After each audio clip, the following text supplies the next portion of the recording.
was a young girl, I used to watch Miss Universe on the television, and I thought, it's so far, it's so big, I can never get there.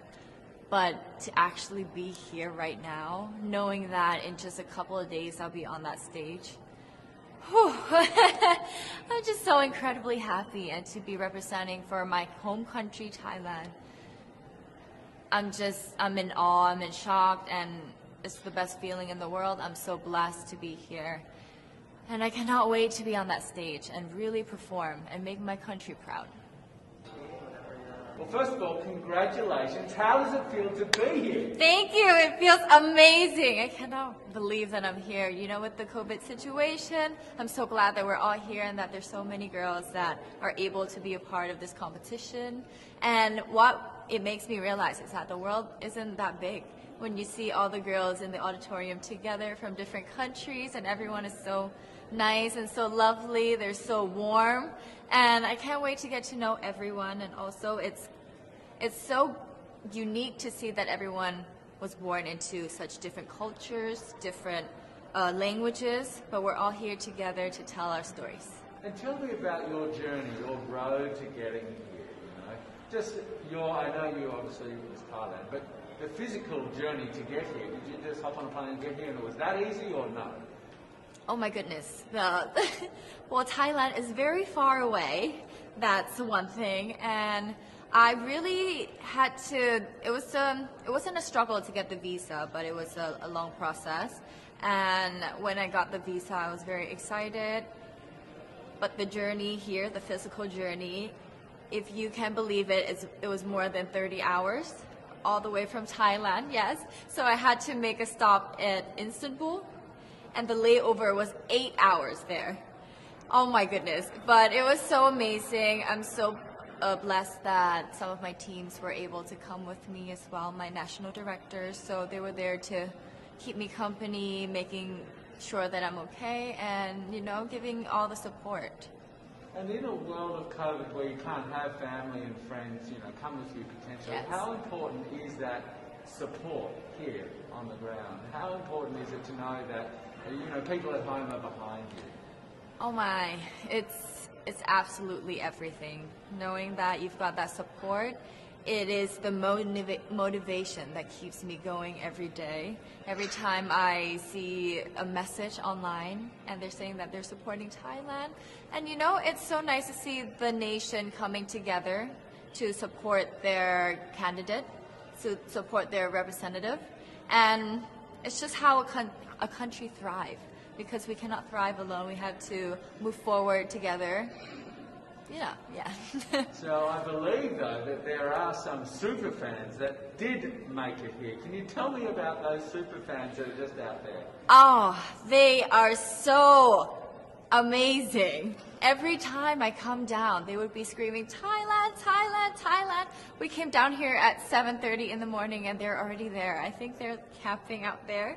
But they've been so supportive, and I actually know quite a few of them. Some of them are big YouTubers in Thailand and flew all the way here just for the competition.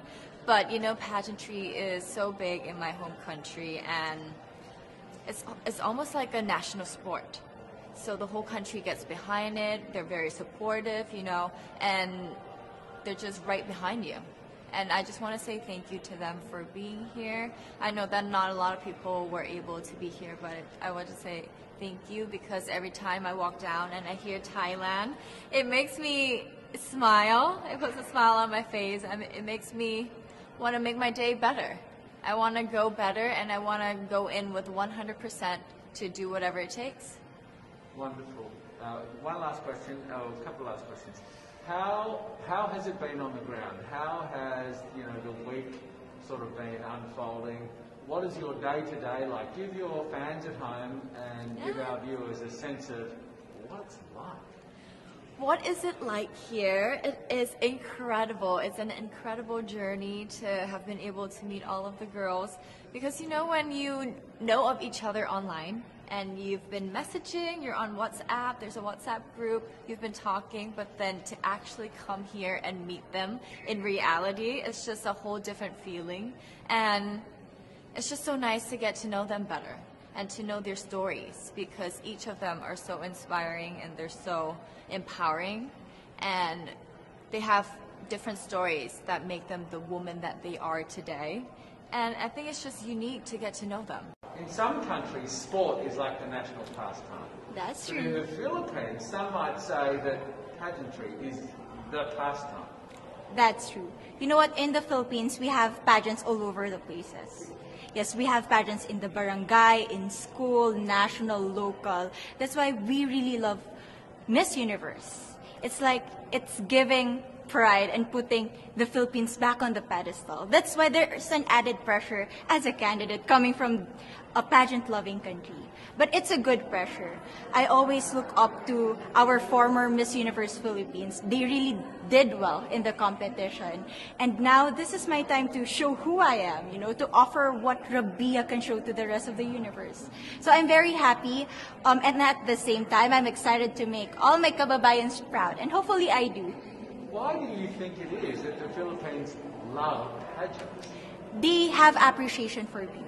We do love pageant because we used to think that we wanted to be included in the world, I have to be honest, in the Philippines, my skin color used to be not the standard of beauty. I was obsessed whitening my skin because these are the kinds of beauty queen we see on the mainstream.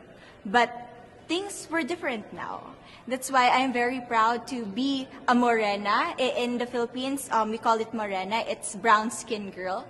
And to be able to represent, my color, my identity as a true Filipina. Tell me about your journey to being crowned Miss Philippines. That, in a world that, in a country, I should say, that loves pageants. That must have been a very intense process. Tell me about, your journey to being Miss Philippines. Well, my journey was crazy. You know what? I started to be a dark horse. Nobody noticed me. Nobody knows I was in the competition up until the preliminary and the coronation night. And when I won, I received different comments. Of course, there were people who didn't expect me to do well, who think that I cheated.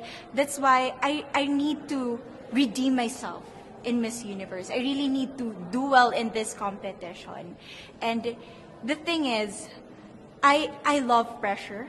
I love criticism. I get better every day with that. You tell me I cannot do that, I turn to you and I'm going to say that, no, I can do it for myself. Good for you. So how does it feel then to be on the global stage? How do you feel to be here in this moment, right now?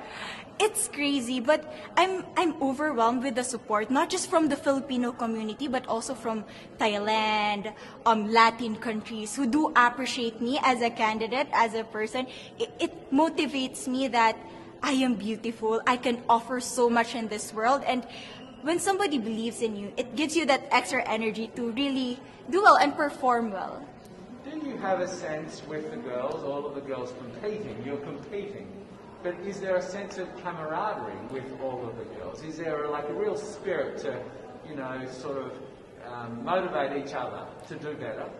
You know what? I have a different idea about Miss Universe. I thought it's going to be very competitive, in a healthy way, well, of course. But now I can see every girl helping each other, from fixing those hairs, from trying to zip up those outfits. It speaks of the closeness and the kind of camaraderie that we want to have. The goal of Miss Universe is not just to crown one girl, but also to build a genuine and long-lasting friendships among us. Would you say within the Miss Universe world, the contestants, is there a sisterhood? Are you sisters? There is sisterhood. I can say I was able to talk to different representatives from different backgrounds, different cultures. And despite our differences, there's so much to be highlighted in what binds us together. And that is because we want to empower women. We want to have our advocacies. We want to speak for the things that we love. And that's a celebration of women and the beauty that we have. So coming out of this week, obviously you would love to be crowned Miss Universe. Of course. And that would be wonderful, of course, for any of you. But what else will you take out of this week? What do you think you'll feel at the end of this week, regardless of the result? How will you be a different person?